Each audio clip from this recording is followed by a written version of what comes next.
الحمد لله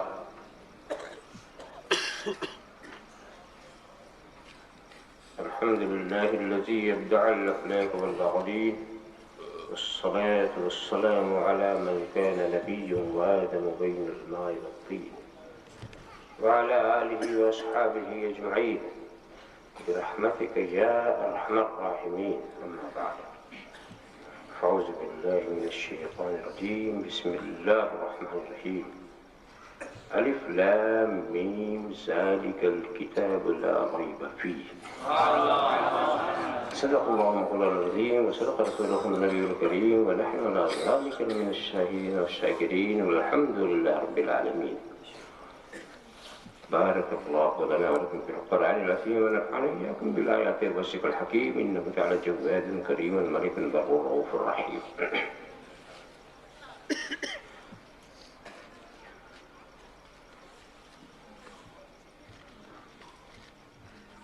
من علينا ربنا إذ بعث محمدا أيده بيده أيدنا بأحمد أرسله مبشرا أرسله ممجدا صلوا عليه دائما صلوا عليه سرمدا. اللهم صل على سيدنا مولانا محمد وعلى سيدنا مولانا محمد كما تحب وترضى بأن تصلي عليه.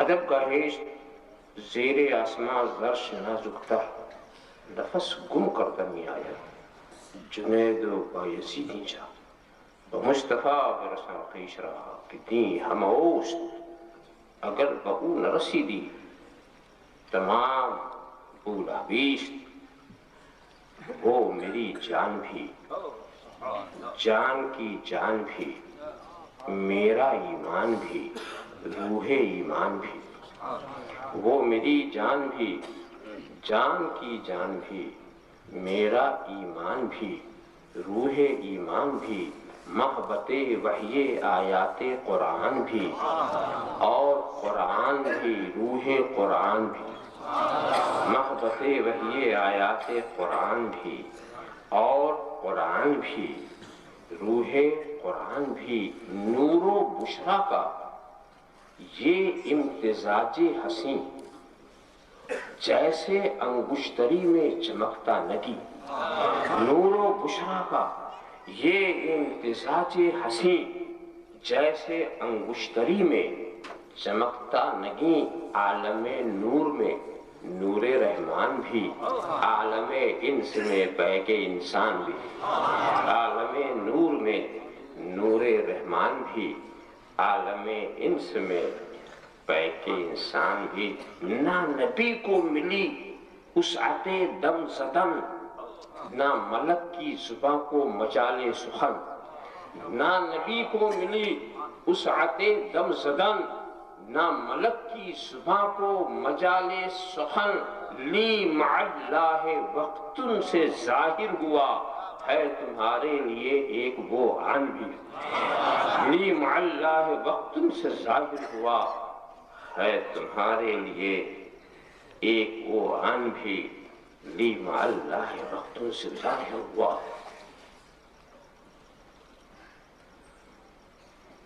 کیا بتاؤں قیامت کا میں ماجرا، کیا بتاؤں قیامت کا میں ماجرا. رحمتوں غفلتوں کا ہے ایک مارکا. کیا بتاؤں قیامت کا میں ماجرا، رحمتوں غفلتوں کا ہے ایک مارکا. دل کو ان کی شفاعت پہ ایمان بھی، عقل اپنے کیے پر پشیمان بھی. دل کو ان کی شفاعت پہ ایمان بھی، عقل اپنے کیے پر پشیمان بھی. مجھ سے مت پوچھ معراج کا واقعہ، مجھ سے مت پوچھ معراج کا واقعہ ہے مشیت کے رازوں کا ایک سلسلہ. مجھ سے مت پوچھ معراج کا واقعہ ہے مشیت کے رازوں کا ایک سلسلہ. دل کو ان کی رسائی پہ ایمان بھی، عقل ایسی رسائی پہ حیران بھی.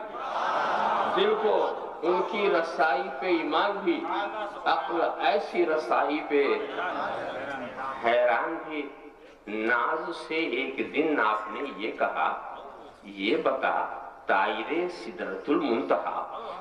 ناز سے ایک دن آپ نے یہ کہا، یہ بتا طائر سدرۃ المنتہا ہے تیرے سامنے عالم کن فکاں، تو نے پائی کسی میں میری شان بھی؟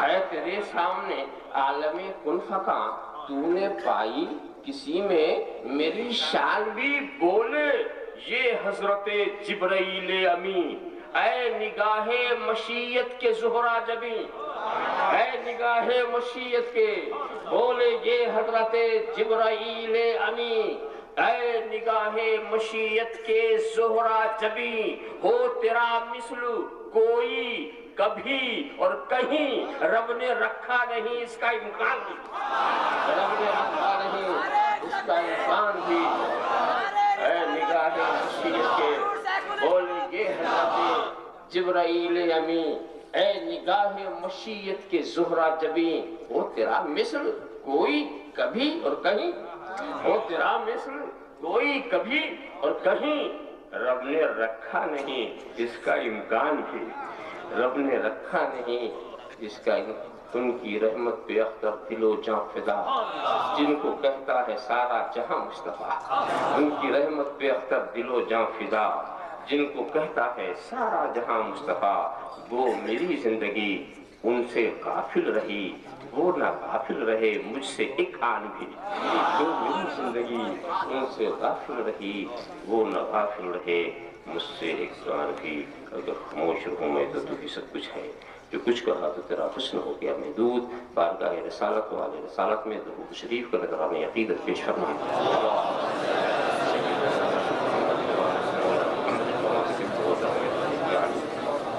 ایک بار اور حدیث صلاۃ پیش فرما دیں۔ صلی اللہ علیہ نبی الامی وآلہ صلی اللہ علیہ وسلم، صلاۃ و سلام علیک یا رسول اللہ۔ ایک بار اور درود شریف کا نذرانِ عقیدت پیش فرما دیں۔ اللہم صل علی سیدنا مولانا محمد وعلی آلہ وصحبہ وسلم۔ بہت سارے تسلیہ ہے۔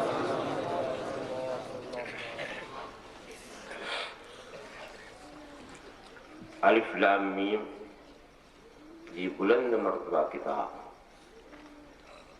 یہ شک کرنے کی جگہ نہیں،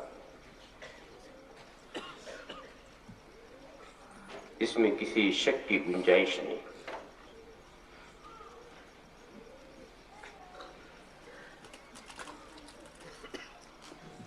میں نے جس ارشاد مقدس کو آج کے لیے سرنامہ بیان قرار دیا ہے، اس کا ایک سلیس ترجمہ آپ کے سامنے عرض کر دیا، مگر میں سوچتا ہوں کہیں آپ یہ نہ کہیں کہاں ترجمہ کر دیا؟ نہ الف کا ترجمہ کیا، نہ لام کا کیا، نہ میم کا کیا، صرف دوہرا دیا۔ کسی لفظ کو دوہرا دینے کا نام ترجمہ تو نہیں ہوتا۔ تو اس سلسلے میں صاف بات عرض کروں گا کہ یہ میری مجبوری ہے۔ یہ ایسے الفاظ ہیں کہ دہرانے کے سوا کوئی شکل نکلتی نہیں، ان کا مطلب میں بتاؤں جب پہنچانے والا نہیں بتا سکا، پہنچانے والا بھی نہیں بتا سکا۔ یہ وہ راز ہے جو بھیجنے والا جانے اور جس کو وہ بتائے وہ جانے، جس پر بھیجا جائے وہ جانے۔ اس سے مراد کیا ہے؟ رب تبارک و تعالیٰ اپنی مراد خود جانے، یا جس کو اپنی مراد سے باخبر کر دے وہ جانے۔ تو لہذا نہ ضروری ہے کہ ہم اس کا ترجمہ کریں اور نہ ضروری ہے کہ آپ اس کا ترجمہ سمجھیں۔ آپ یہ نہ سکتے کہ یہ تو بہت آگے کی بات کر دی، لانے والے بھی نہیں سمجھا، حضرت جبریل جو پہنچانے والے تھے انہوں نے بھی نہیں سمجھا۔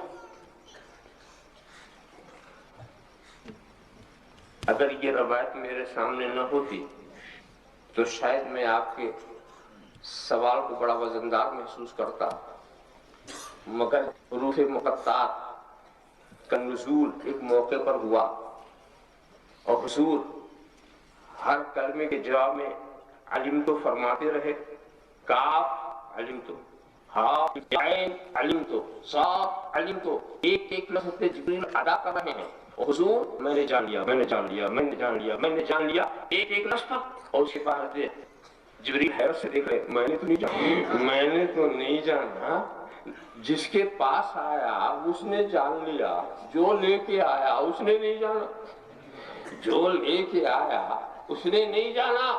ذرا سا ضرورت تھی اس بات کی کہ اس طرح کے حروف قرآن کریم میں رکھ دیے جاتے کہ جس بات سمجھ میں آ جاتی کہ سیدنا جبریل رسول کو پڑھانے نہیں آ رہے، پہنچانے آ رہے ہیں۔ پڑھانے والا تو کوئی اور ہے، سمجھانے والا تو کوئی اور ہے، پڑھانا اور ہے، پہنچانا اور ہے، پڑھانا اور ہے، پہنچانا اور ہے۔ اس موقع پر لوگ بڑی غلطی کرتے ہیں۔ بخاری شریف کی حدیث، اسی پر میرا ایک شعر بھی ہے،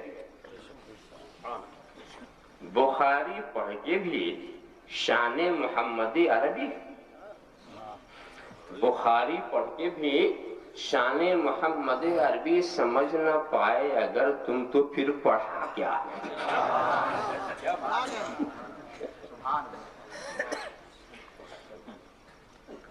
وہ واقعہ یاد کرو، واقعہ مشہور ہے، توجہ سے دلا دو۔ پہلی وحی لے کر کے حضرت جبریل بارگاہ رسول میں حاضر ہو گئے، وہ کہتے کیا؟ اقرا اقرا، تو حضور کیا جواب دیتے؟ ما انا بقاری۔ یہ تو حضور کا جواب۔ اب لوگوں کے ترجمے الگ الگ ہو گئے، جو ترجمے آپ کے سامنے پیش کیے جاتے ہیں، ایک عام ترجمہ یہ پیش کیا تو حضور یہ کہتے ہیں کہ میں پڑھنا نہیں جانتا، مجھے پڑھنا نہیں آتا۔ ایک ترجمہ یہ، لفظی ترجمہ کرنا، اس سے حقیقت تک پہنچنا کوئی آسان کام نہیں۔ ایک بات یہ بتا، ایسا سوال کروں جو آپ کے ذہن میں اتر جائے، پہلے پورا واقعہ سن لو اور پھر ترجمہ وہی کرو جو لوگ کرتے ہیں۔ کہ حضرت جبریل نے کہا اقرا، پڑھیے کہ میں پڑھنا نہیں جانتا، فغطنی حتی بلغ منی الجہد، کہتے جبریل نے مجھے دبوچ لیا۔ اور اس میں بھی ترجمہ انہی کا کیجیے، یہاں تک کہ میں تھک گیا۔ پھر کہا اقرا، پڑھیے۔ پھر میں کہتا ہوں سرکار کیا کہتے ہیں؟ مانا بقاری، میں پڑھنا نہیں جانتا۔ پھر دبوچا، پھر چھوڑا، پھر وہی مطالبہ، پھر وہی جواب۔ یہ بات تو سن لیا پورا واقعہ۔ اب میں آپ سے پوچھتا ہوں،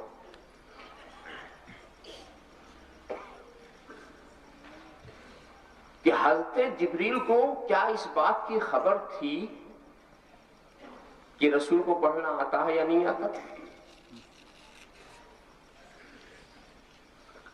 اگر ان کو پہلے سے اس بات کا پتہ ہے کہ پڑھنا نہیں آتا تو پڑھنے کا مطالبہ کیوں؟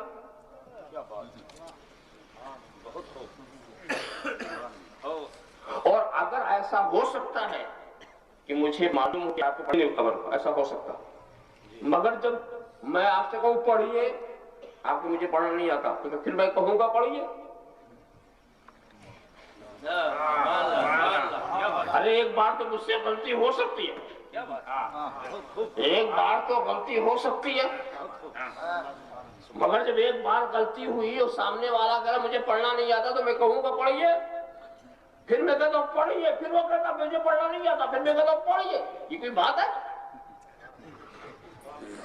یہ بھی کوئی مذاق ہے؟ اب میرا اصرار بتا رہا ہے کہ میں جانتا ہوں یہ پڑھنا جانتے ہیں، میں جانتا ہوں وجہ کوئی اور ہے جو نہیں پڑھ گئے، وجہ کوئی اور ہے جو نہیں پڑھ رہے ہیں. اور حضرت جبریل کہاں آئے تھے؟ غار حرا میں آئے تھے.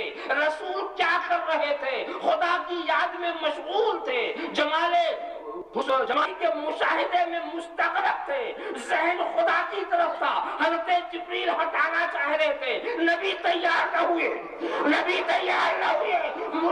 جمال حق کے مشاہدے سے اپنی توجہ کو ہٹانا پسند نہیں کیا. وہ توجہ دلاتے رہے، دبوچتے رہے، متوجہ کرتے رہے، مگر نبوی طاقت کے آگے وہ توجہ دلا نہ سکے. اور پھر اس کے بعد وہ بول پڑے، بے اسم میں خراب، بے اسم ربی. ارے اسی رب کے نام پہ پڑھیے، اسی رب کے نام پہ پڑھیے.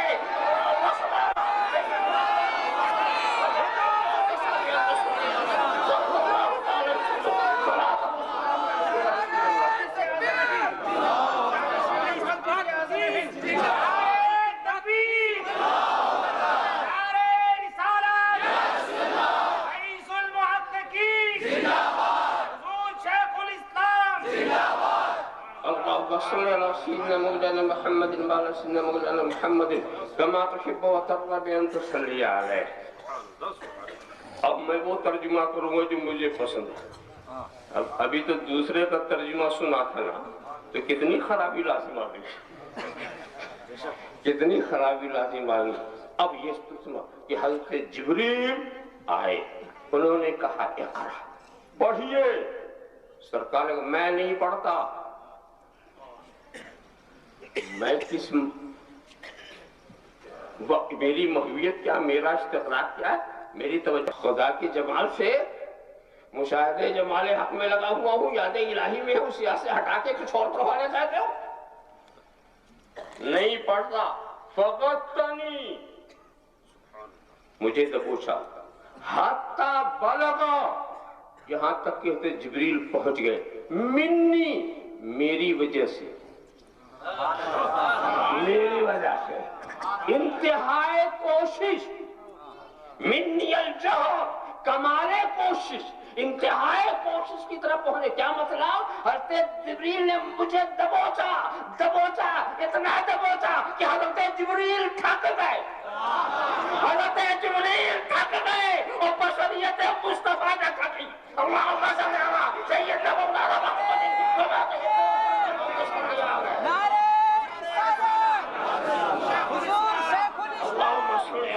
سیدنا مولانا محمد کما تحب و ترغب ان تصلی علیہ. تھک گئے، ملک تھک گیا، بشر وہی کا وہی رہا. اللہ اکبر.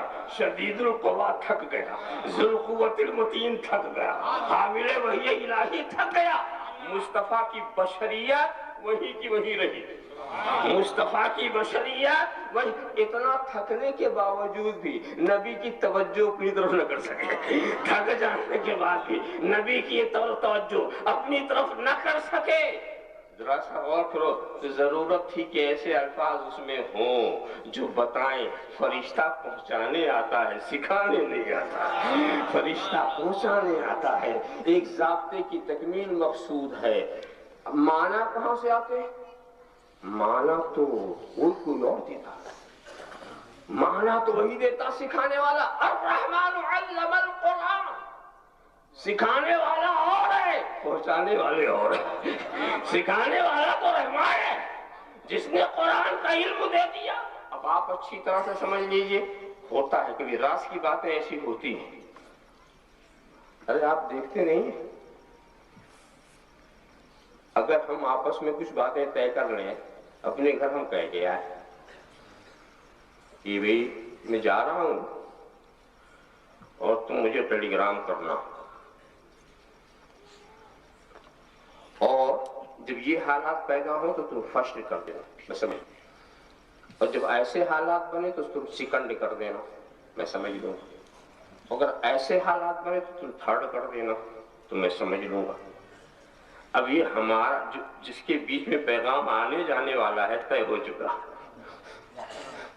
جب وہاں سے چلے تو سب کچھ طے کر کے چلے. وہیں سے تو آئے تھے نا، وہیں سے آئے تھے، سب سیکھ کر آئے تھے، طے کر کے آئے تھے کہ کس مرحلے میں کیا ہوگا، کیا مسئلہ ہوگا. اب اس کے بعد جب ہمارے ہاں سے ٹیلی گرام آیا تو جس نے وہاں سے کھٹ کھٹ کھٹ کھٹ کیا وہ بھی نہیں سمجھ سکا ہے کیا، اور جو یہاں سے وصول کیا وہ بھی نہیں سمجھ سکا کہ ہے کیا، اور جو ہرکارا لے کر آیا وہ بھی نہیں سمجھ سکا کہ ہے کیا، اور آ کر ہم نے کہا پڑھ کے سنا کیا ہے، کہا اس میں تو ہے فسٹ، اب میں نے سمجھ لیا،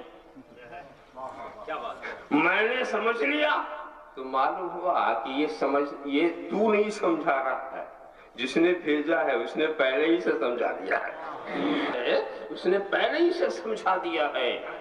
اسی لیے دوستو، مگر یہاں پر پھر آپ کے لیے ایک پیچیدگی پیدا ہوگی کہ جب اسے ہمیں سمجھنا ہی نہیں،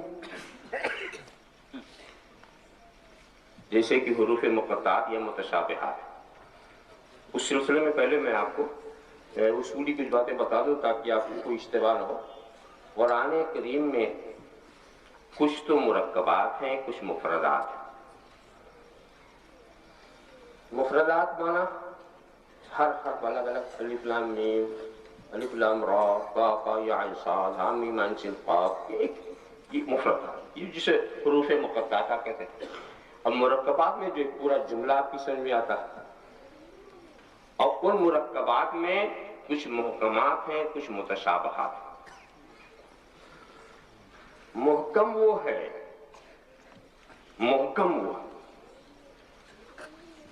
جس سے جو ظاہر ہو وہی مراد ہو، اور جو مراد ہو وہ ظاہر ہو۔ بہت آسان محکم کو سمجھنے۔ اور متشابہ کیا ہے؟ جو ظاہر ہو وہ مراد نہ ہو، جو مراد ہو وہ ظاہر ہو۔ اگر آیت سے جو ظاہر ہے وہی مراد لے لو تو یا تو قرآن سے ٹکرا جائے گا یا شان والے کی شان گھٹ جائے گی۔ اب اس چیز کو سمجھو، جب ہم ظاہر مراد لیں اور کسی محکم آیت سے اس کا ٹکراؤ ہو جائے، ظاہر مراد لیں کسی شان والے کی شان گھٹ جائے، تو سمجھ لو کہ اس کا ظاہر مراد نہیں ہے، یہ متشابہ ہے۔ اس کی مثال بھی میں دے دوں۔ اس میں حکم کیا ہے؟ اس کے معنی کے پیچھے مت پڑو۔ اسلم راستہ یہ ہے، اسلم، یہ کہ خاموش ہو جاؤ خدا۔ اس کے لفظوں پر ایمان لاؤ کہ یہ قرآن ہے، تو یہ قرآن ہے، بس اتنی ہی ماننے کے آپ مکلف ہیں، معنی سمجھنے کے مکلف نہیں ہیں کہ آپ معنی گڑھے اور اس پر ایمان لائیں۔ معنی کو حوالے کر دو خدا کے، اور جسے خدا بتائے اپنے رسول کی۔ یہ ہے متشابہ۔ اور اگر ایسا آپ نہیں کرو گے تو بھٹکتے رہو گے، مشکل میں پھنس جاؤ گے۔ مثال دوں آپ کو، قرآن کریم میں آپ کو ملے گا ید اللہ فوق ایدیہم، اللہ کا ہاتھ ہے ان کے ہاتھوں پر۔ اب دیکھو ہاتھ کی لفظ سے ظاہر کیا ہوتا؟ جب ہاتھ بولتے ہیں تو کیا سمجھتے ہیں آپ؟ یہ ہاتھ ہے نا، اور جب ظاہر کو آپ مراد لیں گے، اسے ہاتھ والا مان لیں گے، تو جس کے پاس ہاتھ ہوتا ہے اس کے پاس جسم ہوتا، اور جب جسم والا مانو گے تو جس کے پاس جسم ہے اس کے پاس شکل بھی ہے، صورت بھی ہے، اور جب شکل و صورت والا مانا تو مکان بھی ہے، زمانہ بھی ہے۔ چلے تھے خدا کو ماننے، بت بنا کے رکھ دیا۔ ذرا صاف خیال کر، ظاہر مراد لیا تو مصیبت میں پھنسے کہ نہیں پھنسے؟ تو اینما تولوا فثم وجہ اللہ، جدھر تم چہرہ پھیر لو ادھر ہی اللہ کا چہرہ۔ اب سننا پڑے گا، اب اس کے بعد کیا کیا ماننا پڑے گا؟ تو آپ ایسے موقع پر کیا کہیں گے؟ جو ظاہر ہے وہ مراد نہیں ہے، جو مراد ہے وہ ظاہر نہیں۔ ایک مثال اور عرض کر دوں، قرآن کریم میں ایک آیت کریمہ ہے، قُلْ إِنَّمَا أَنَا بَشَرٌ مِثْلُكُمْ، اے محبوب تم فرما دو ان سے. یہاں پہ اس بات کو لحاظ رکھنا کہ رسول خطاب کس سے کر رہے ہیں. ان سے کہہ دو. کس سے کہہ دوں؟ مومنین سے کہہ دوں؟ نہیں، ان سے نہیں. صدیق اکبر سے؟ ان سے بھی نہیں. فاروق اعظم سے؟ نہیں، ان سے بھی نہیں. صہیب رومی سے نہیں، سلمان فارسی سے نہیں، بلال حبشی سے نہیں، میں آنے والوں سے نہیں، جو نکلے ہوئے ان سے کہو. جو اے محبوب ان سے کہو، ان سے کہو. واقعی تو نبی نے کس کو خطاب بنا مخاطب کیا؟ کفار و مشرکین کو. کوئی بھی تفسیر اٹھا کر دیکھو، تم کے مخاطب کفار و مشرکین.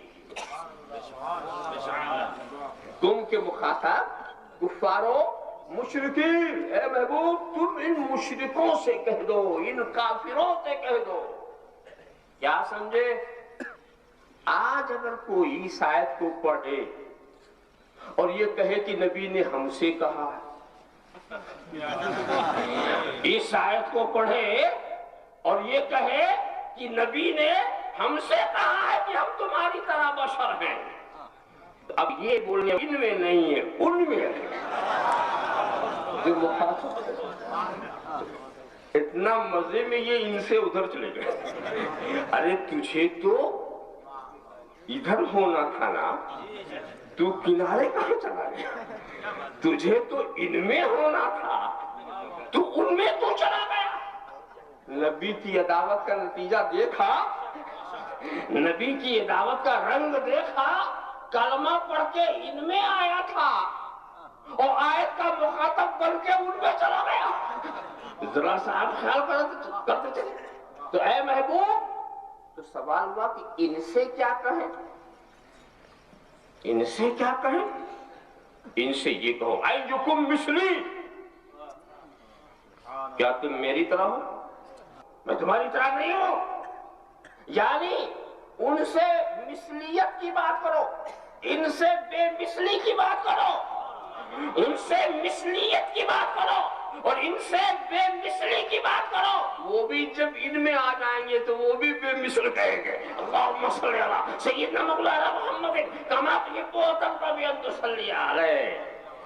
اسی لیے جب میں اس آیت کی وضاحت پر آتا ہوں تو ایک چیلنج کرتا ہوں، چیلنج کرتا ہوں، اور وقت بھی مختصر نہیں دیتا، قیامت تک کا،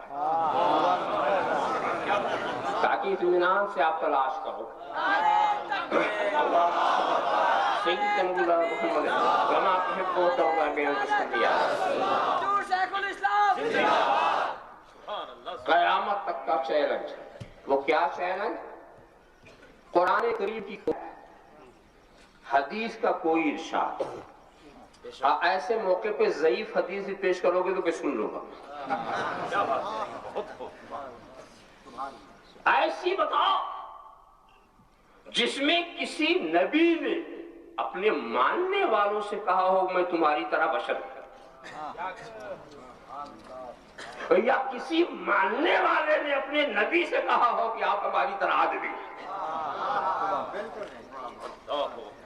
نہ ماننے والے نے کہا ہو کہ آپ ہماری طرح بشر یا ہماری طرح آدمی، اور نبی نے ماننے والے سے کہا ہو یہ دو مثالیں تلاش کر کے لاؤ.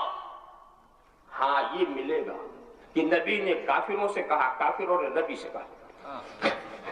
نبی نے کافروں سے کہا اور کافروں نے بولنے والوں مومنوں کی بولی بولو، کافروں کی بولی کے بول رہے ہو. اللہ صلی اللہ سیدنا مولانا محمد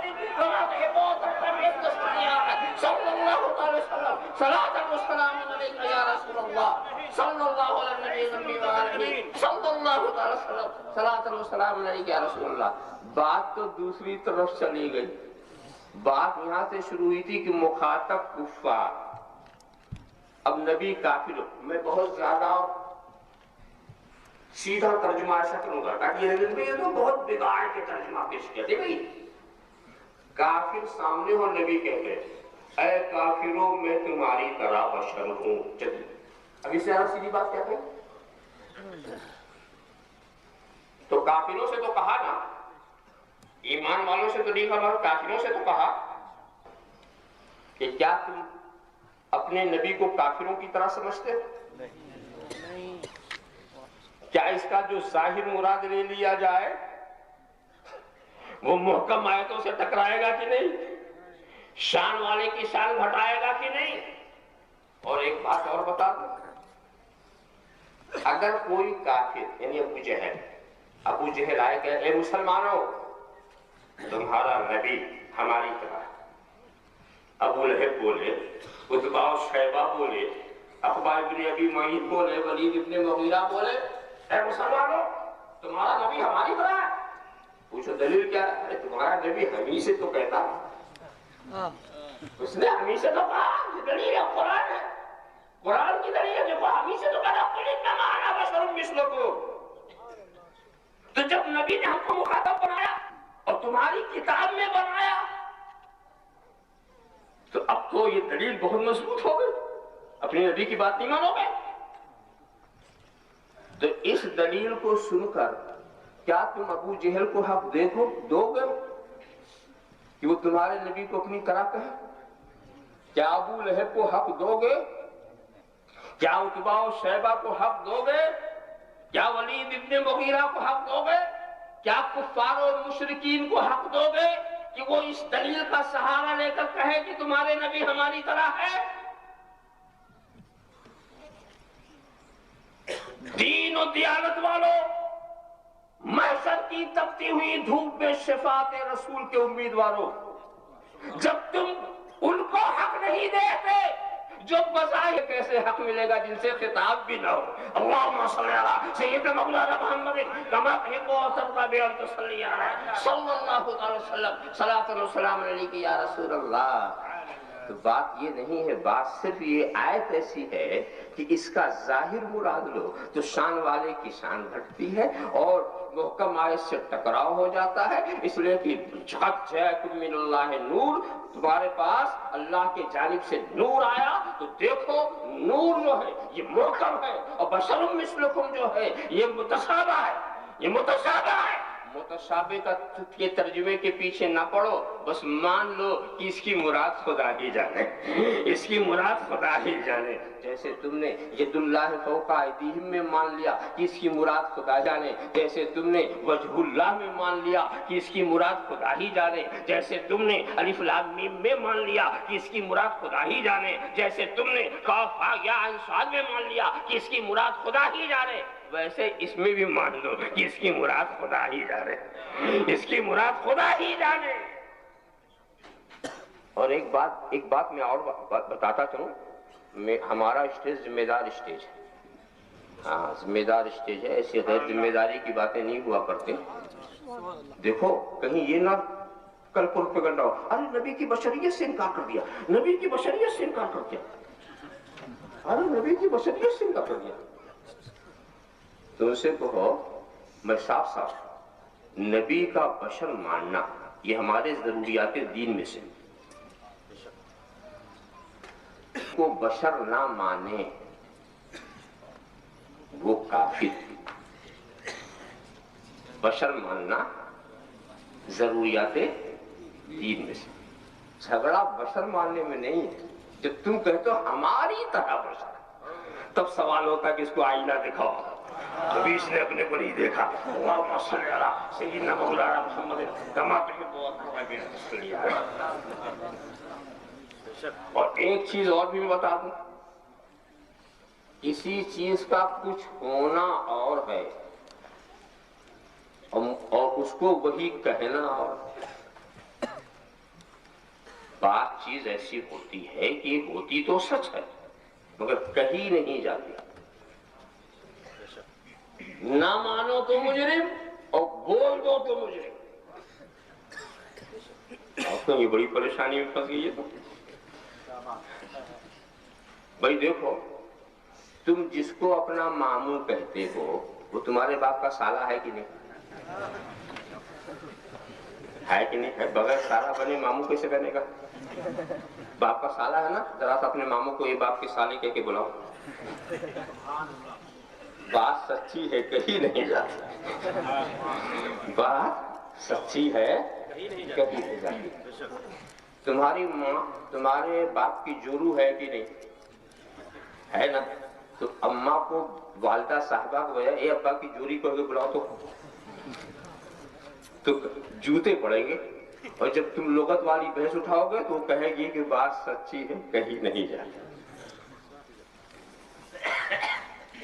اچھا یہ سارے انسان ایک قطرے ناپاک سے پیدا ہوئے ہیں نا، من منی جملہ، قطرے ناپاک سے پیدا ہوئی ہے نا، یہ تو سچی بات ہے نا۔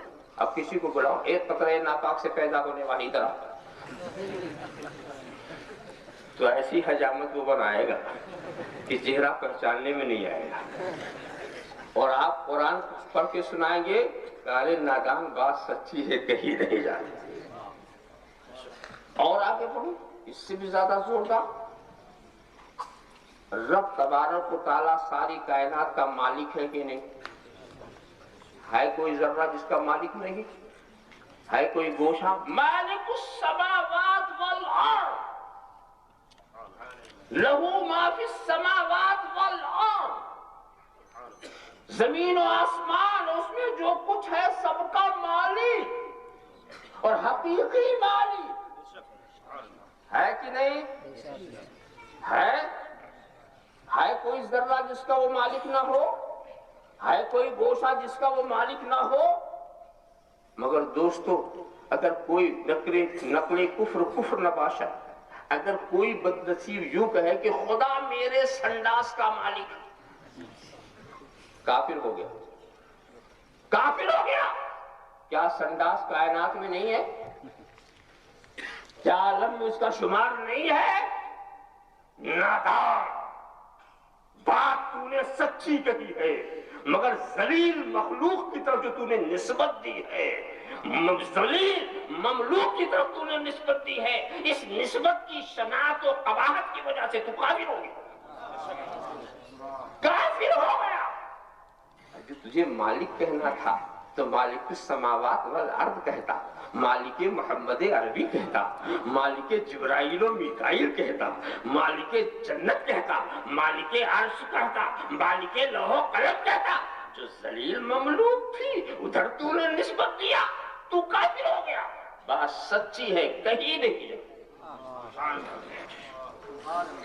ساری مخلوق کا پیدا کرنے والا خدا ہے کہ نہیں؟ کوئی ایسی مخلوق ہے جس کو تو نے پیدا کیا؟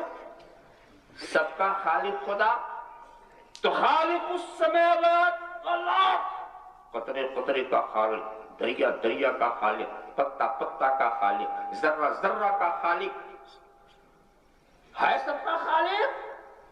مگر فقہائے کرام فرماتے ہیں کفر نباشا یوں ہے، خالق الخنزیر والکلاب، سوروں اور کتوں کا خالق، کافر ہو گیا۔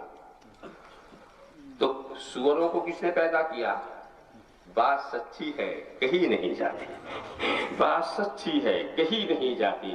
ارے مخلوق تجھے خالق کہنا تھا تو خالق رسول عربی کہا ہوتا، خالق خلیل و کلیم کہا ہوتا، خالق آدم و نوح کہا ہوتا، خالق جنت کہا ہوتا، خالق عرش کہا ہوتا۔ ذلیل مخلوق کی طرف تو نے نسبت دی، اس نسبت کی قباحت کی وجہ سے تو کافر ہو گیا۔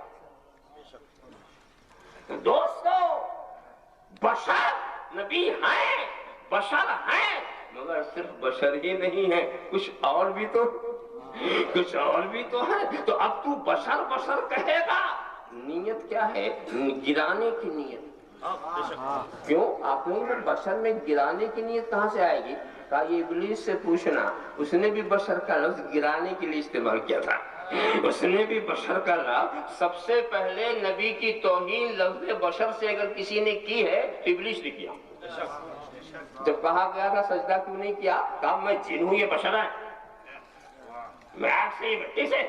سب سے پہلے مٹی کا لفظ استعمال کیا نبی کی توہین کے لیے ابلیس نے، اور بشر کا لفظ استعمال کیا نبی کی توہین کے لیے ابلیس نے۔ اب آپ سمجھ گئے یہ کوئی نیا لفظ نہیں ہے، استاد سکھا چکے ہیں، لہذا شاگرد نہیں چھوڑ رہا ہے۔ اللہم صلی علی سیدنا مولانا محمد کما تحب و ترضی بان تصلی علیہ۔ دوستو بشر ہی بشر کہنا ہے تو خیر البشر کہہ لو، سید البشر کہہ لو، آبروئے بشر کہہ لو، سردار بشر کہہ لو۔ کہنے کے لیے الفاظ کی کچھ کمی ہے؟ کہنے کے لیے الفاظ کی کچھ کمی ہے؟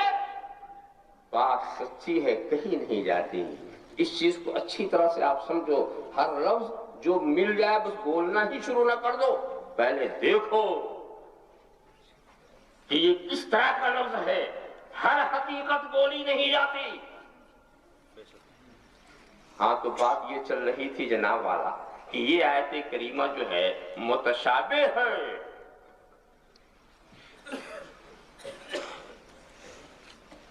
پھر آپ کہیں یہ نہ پوچھیں کہ جب یہی سب باتیں تھیں تو ایسی آیت کو قرآن میں رکھا ہی کیوں؟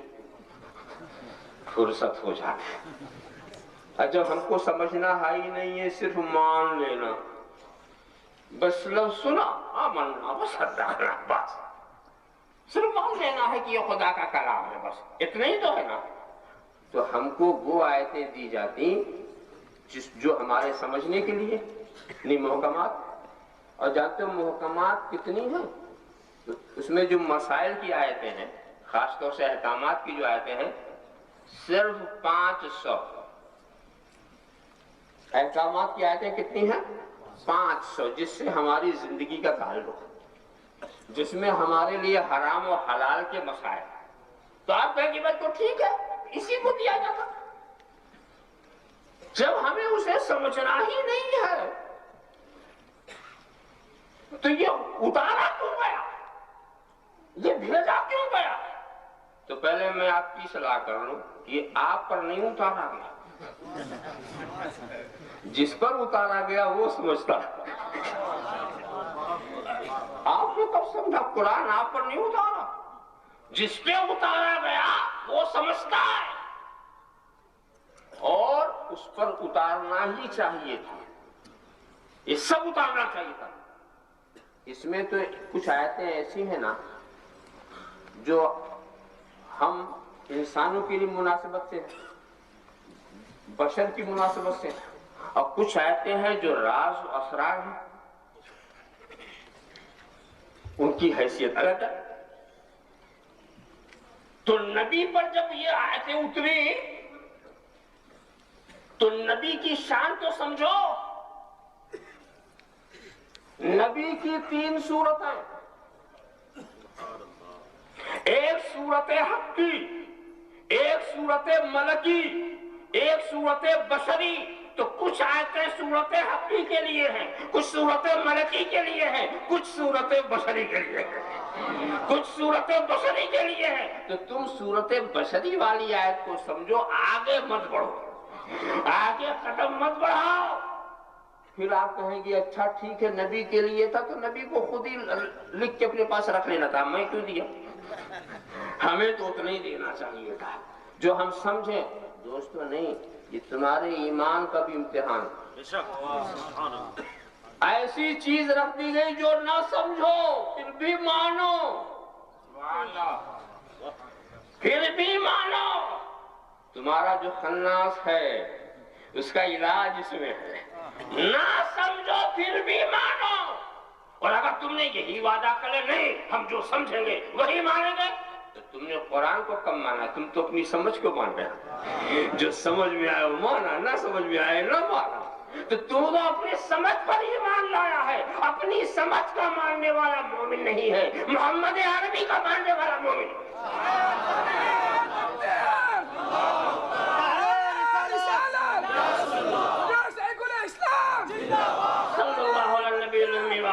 صلی اللہ علیہ وسلم صلاۃ و سلام علیہ وسلم، مان لو نبی کو، بے سمجھے مان لو۔ اور جو بے سمجھے مانتا ہے نا اس کے ماننے کا مقام بھی بڑا اونچا۔ سمجھ کے تو سبھی مانتے، جو سمجھ کے بھی نہ مانے وہ تو بڑا بے وقوف ہوگا، سمجھتا بھی نہیں مانتا۔ کچھ لوگ ہیں نا کہ سمجھتے بھی نہیں مانتے، سمجھتے ہیں نہیں مانتے، تم ان کی تو بات ہی جانے دو۔ جو نہ سمجھو مان لو۔ ایک موقع پر واقعہ نگاری نہیں کرتا، اشارہ کروں آپ سمجھ لیں گے۔ ابو جہل کو بڑی مسرت ہوئی، آج مل گیا موقع، مل گیا کیا؟ اور موقع کب تھا کہ حضور آئے تھے معراج سے، اور آ کے حضور نے پورا واقعہ بیان کیا معراج کا، پورا واقعہ بیان کیا۔ صدیق اکبر محفل میں تھے ہی نہیں، یہ بھی اتفاق نہیں۔ اب ابو جہل کو موقع ملا، اس لیے کہ راتوں رات بیت المقدس جانا، آسمان پر جانا، جنت جہنم سب دیکھ کر عرش سے واپس آنا، اور ایسا آنا کہ بستر بھی گرم رہے، زنجیر بھی ہلتی رہے، یہ سب منظر اس کی حیرتناک چیز تھی۔ تو انہوں نے کہا بہت ہی آگ بند کر کے ماننے والے ہیں، آج پتا چلے گا، بہت ماننے والے ہیں، آج پتا چلے گا۔ اور اس کے بعد پہلے تو اس نے تمہید کی کہ اے ابو بکر، اگر کوئی یہ شخص یہ کہے کہ وہ راتوں رات وہاں گیا، یہاں گیا، وہاں گیا، یہ گھوم گھام کر کے چلا آیا، یہ ماننے والی بات ہے؟ نہیں، یہ تو ماننے والی بات نہیں ہے۔ تو کہا اب معاملہ صحیح ہو گیا، کہہ بھی دیا۔ اور کہا دیکھو تمہارے صاحب یہی کہہ رہے، تمہارے نبی یہی کہہ رہے ہیں، برجستہ بغیر سوچے وہ کہہ رہے تو سب صحیح ہے، میں تصدیق کرتا ہوں۔ یعنی تصدیق کرنے میں اتنی اجلت انہوں نے کی کہ آ کے نبی سے تحقیق بھی نہیں کیا، ابو جہل کی روایت پہ تصدیق کر دی۔ آپ یہ نہیں دیکھا کافر بول رہا، پتہ نہیں سچ بول رہا کہ جھوٹ بول رہا، پتہ نہیں کافر بول رہا ہے، سچ بول رہا ہے یا جھوٹ بول رہا ہے۔ مگر جب ایک کافر بھی اب ہمارے نبی کی شان کے بارے میں ایسا بولتا ہے، اس نے روایت کی کہ تمہارے نبی نے ایسا کہا، اگر انہوں نے کہا بالکل صحیح کہا، بالکل صحیح کہا۔ اب اس کے بعد صدیق اکبر آئے تو رسول نے پھر واقعہ سنانا شروع کیا۔ پہلے تو سارے صحابہ کے لیے واقعہ سنایا تھا، اب صرف صدیق اکبر کے سنانا ہے۔ سارے صحابہ نے مانا تھا مگر خاموشی سے واقعہ سن لیا تھا، مگر صدیق اکبر کا انداز ایسا تھا، ایک فقرہ رسول ختم کرتے اور پھر صدیق اکبر کی زبان سے صدقت یا رسول اللہ، آپ نے یہ بات سچ کی، آپ نے یہ بات سچ کی۔ ایک ایک فقرے پر صدق تو میں تصدیق کر رہا ہوں، میں تصدیق کر رہا ہوں، صدقت یا رسول اللہ، آپ صحیح کہہ رہے ہیں۔ ایک ایک فقرے پہ بولتے جا رہے ہیں، ادھر فقرہ مکمل ہوا ادھر تصدیق، ادھر فقرہ مکمل ہوا ادھر تصدیق۔ آپ سوچ سکتے ہیں کہ تصدیق تو وہ آخر میں بھی کر سکتے تھے، پورا واقعہ سننے کے بعد بھی کر سکتے تھے، اتنی اجلت کیوں ہے؟ اصل میں صدیق اکبر کی صداقت کی شان ہی کچھ اور ہے، ان کی شان صداقت ہی کچھ اور ہے۔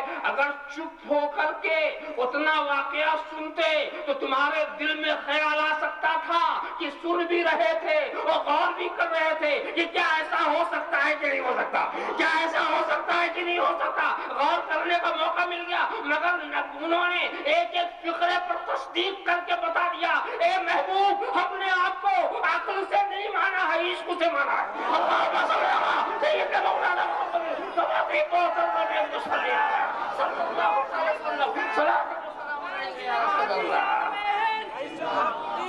اور اس کے بعد بہت آخر میں بات کیا کہی کہ اے اللہ کے رسول، یہ کون سی خاص بات، ہم تو آپ کی رسالت کی شہادت دیتے ہیں، آپ کی نبوت کی شہادت دیتے ہیں، اس سے بڑی چیز کی شہادت دے رہے ہیں۔ کسی کو نبی ماننا یہ زیادہ مشکل کام ہے، نبی مان کے آسمان کا سفر کیا مشکل، نبی مان کر وہاں کا آنا جانا کیا مشکل، سب سے زیادہ مشکل کام وہ ہے جو نبی مان لیا۔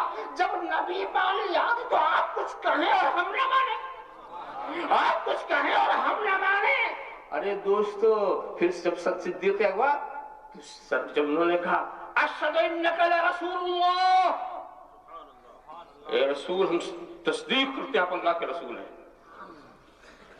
تو صدیق اکبر کی جب سرکار کہتے ہیں اشہد انک صدیق حقا، میں گواہی دیتا ہوں تو صدیق برحق ہے، میں گواہی دیتا ہوں کہ تو صدیق برحق ہے۔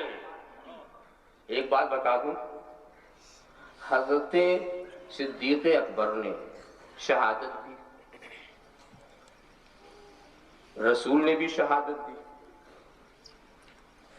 رسول نے بھی، صدیق اکبر نے جو شہادت دی کیا؟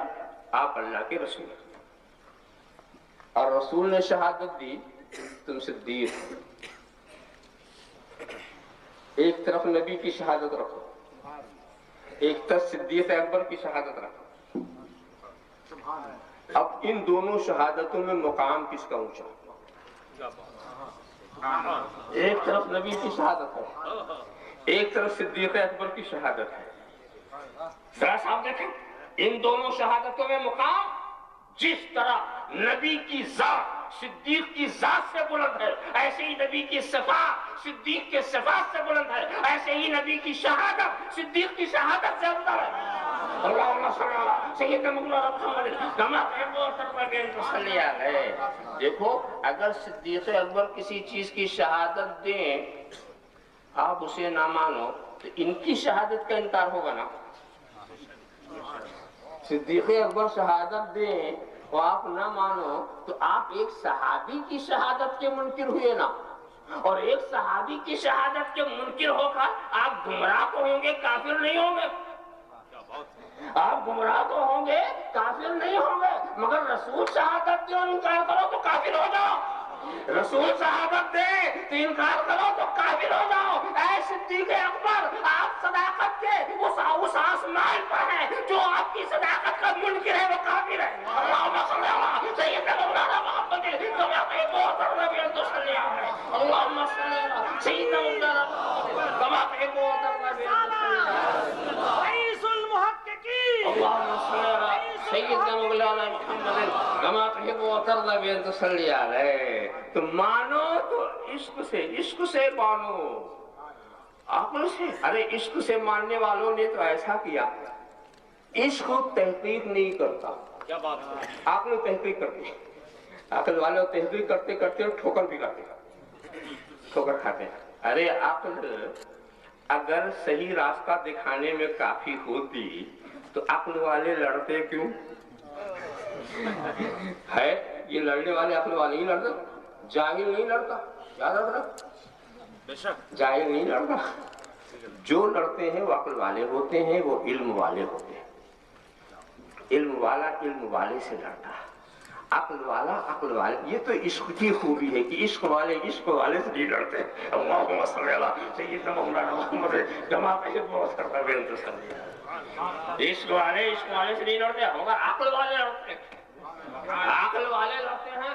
اور دیکھو علم والوں کا لڑنا بھی بتا رہا کہ علم کافی نہیں، اور عقل والوں کا ٹکراؤ بھی بتا رہا عقل کافی نہیں۔